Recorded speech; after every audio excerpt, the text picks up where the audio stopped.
नमस्कार मित्रों, बरबर कंपटीशन हिंदी क्लासेस में मैं सुधीर कुमार आपका हार्दिक अभिनंदन करता हूं। आज का मित्रों अपना जो विषय है वो विषय है मित्रों वॉइस।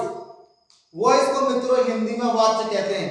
ये मित्रों एक ऐसा टॉपिक है, एक ऐसा विषय है मित्रों जो कंपटीशन क्लासेस में कई बार आता है। जैसे कि आपकी एसएससी की एग्जाम में, सीटेट की परीक्षा में, यूपीटेट की परीक्षा में और अन्य परीक्षाओं में इस टॉपिक से संबंधित कई सवाल परीक्षाओं में आते रहते हैं। जैसे कि अध्यापक श्रेणी में first grade, second grade, third grade आदि अन्य परीक्षाओं में सवाल आते हैं।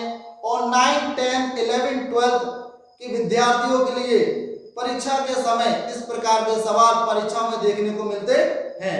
अब मित्रों हम देरी ना करते हुए टॉपिक की तरफ चलते हैं और जानते हैं कि वॉइस होता क्या है और इसे अच्छी तरह से समझेंगे कि वॉइस क्या है। चलो मित्रों, वॉइस वॉइस को मित्रों अंग्रेजी भाषा में वॉइस कहा जाता है और हिंदी भाषा में इसे वाच्य कहा जाता है।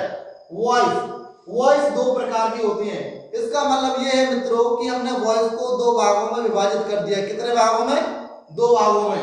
एक एक्टिव वॉइस के रूप में, दूसरा पैसिव वॉइस के रूप में। एक्टिव वॉइस को प्रत्यक्ष क्रिया कहते हैं। क्या कहते हैं मित्रों? प्रत्यक्ष क्रिया।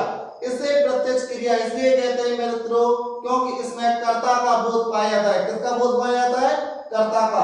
पैसिव वॉइस को मित्रों अप्रत्यक्ष क्रिया इसलिए कहा जाता है क्योंकि इसमें ऑब्जेक्ट का बोध पाया जाता है। किसका बोध पाया जाता है? ऑब्जेक्ट का, यानी कर्म का बोध पाया जाता है। केवल 12 टेंस में से 9 टेंस का पैसिव वॉइस बनाया जाता है, यानी कि 3 टेंस का पैसिव वॉइस नहीं बनाया जाता है। उन 3 टेंस का पैसिव वॉइस मित्रों इसलिए नहीं बनाया जाता है क्योंकि उनमें इंट्रांसिटिव वर्ब का बोध पाया जाता है। और इंट्रांसिटिव वर्ब एक ऐसी वर्ब होती है या ऐसी क्रिया होती है जिसमें ऑब्जेक्ट यानी कर्म का बोध बिल्कुल भी नहीं पाया जाता है। अब मित्रों उन 3 टेंसों का नाम जानेंगे कि वो 3 टेंस कौन से हैं जिनका की पैसिव वॉइस नहीं बनाया जाता है। Present perfect continuous tense, past perfect continuous tense, future perfect continuous tense. तो मित्रों मैंने आपको बताया कि इन 3 टेंसों का पैसिव वॉइस नहीं बनाया जाता है। इन 3 टेंसों का पैसिव वॉइस मित्रों इसलिए नहीं बनाया जाता है क्योंकि इनमें इंट्रांसिटिव वर्ब यानी कि ऑब्जेक्ट का बोध बिल्कुल भी नहीं पाया जाता है।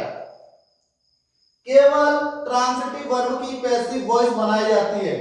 अब मित्रों हम चर्चा करेंगे, जानेंगे कि ट्रांसिटिव वर्ब होती क्या है और ट्रांसिटिव वर्ब किसे कहते हैं। मित्रों ट्रांसिटिव वर्ब एक ऐसी क्रिया होती है जिसमें कर्ता के साथ कर्म का बोध पाया जाता है। जिसमें कर्ता के साथ कर्म का बोध पाया जाता है तो उस क्रिया को हम ट्रांसिटिव वर्ब के नाम से जानते हैं। किसके नाम से जानते हैं? ट्रांसिटिव वर्ब के नाम से। इंट्रांसिटिव वर्ब की पैसिव वॉइस नहीं बनाई जाती है। इंट्रांसिटिव वर्ब मित्रों